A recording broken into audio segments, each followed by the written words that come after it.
And Dil అప్పుడు కానీ లేదా మన లాస్ట్ సినిమా శ్రీనివాస్ కళ్యాణ్ కానీ మీరు షూటింగ్కి మీరు ఆల్మోస్ట్ ఎవ్రీడే వచ్చేవారు. ఈ సినిమాకి మీరు ఉట్టి 2 సార్లు వచ్చారు, అది కూడా గంట సేపు. ఎందుకు? డైరెక్టర్ మీద నమ్మకమా లేదా మీరు బిజీగా ఉండి మీరు మా సినిమాని మీరు పట్టించుకోలేదా? అంటే 2 థింగ్స్. ఇప్పుడు అనిల్ రావిపూడి కానీ, వంశీ పైడిపల్లి కానీ, అలాగే ఇప్పుడు శ్రీరామ్ వేణు కానీ, అంటే నాతో వాళ్ళందరికీ బిగ్ జర్నీ.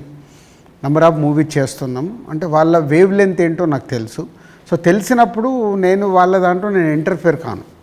సో నాకు కథ దగ్గర అనిపించింది చెప్తాను, ఎడిటింగ్ రూమ్లో అనిపించిందే చెప్తాను. నాకు ఇలా అనిపిస్తుంది, మీరు చూసుకోండి, ఇలా చెయ్యండి అని నేను చెప్పను వాళ్ళకు. ఎందుకంటే వాళ్ళకి నాకు క్వశ్చన్ వేస్తే దే విల్ అండర్స్టూడ్, అంటే నేను ఏం ఫీల్ అవుతున్నాను ప్రేక్షకుల్లాగానే. కొంతమంది దర్శకులతో ఇలా నాకు సింక్ అవుతుంది, అలా సింక్ అయిన వాళ్ళే వీళ్ళు. అందుకే వీళ్ళతో నంబర్ ఆఫ్ సినిమాలు చేసినా వాళ్ళు అది అవుట్పుట్ తెచ్చుకోవడానికి వాళ్ళే ఎక్కువ కష్టపడతారు, ఎందుకంటే వాళ్ళకు రిజల్ట్ కావాల్సిందే కదా. సో నేను ఇప్పుడు శ్రీనివాస కళ్యాణం ఉంది, ఇప్పుడు శతమానం భవ తర్వాత శ్రీనివాస కళ్యాణం చేస్తున్నాను కాబట్టి ఫుల్ టైం. సో అక్కడే ఉండి ఎలా తీయాలి ఏంటి, సో ఏదైనా తప్పు జరుగుతుంటే కూడా సతీష్కు చెప్పి కరెక్ట్ చేయడం. సో అది నా ప్రాసెస్. ఏ సినిమాకు ఉండాలి ఏ సినిమాకు ఉండకూడదని నేను ముందే ఫిక్స్ అవుతాను.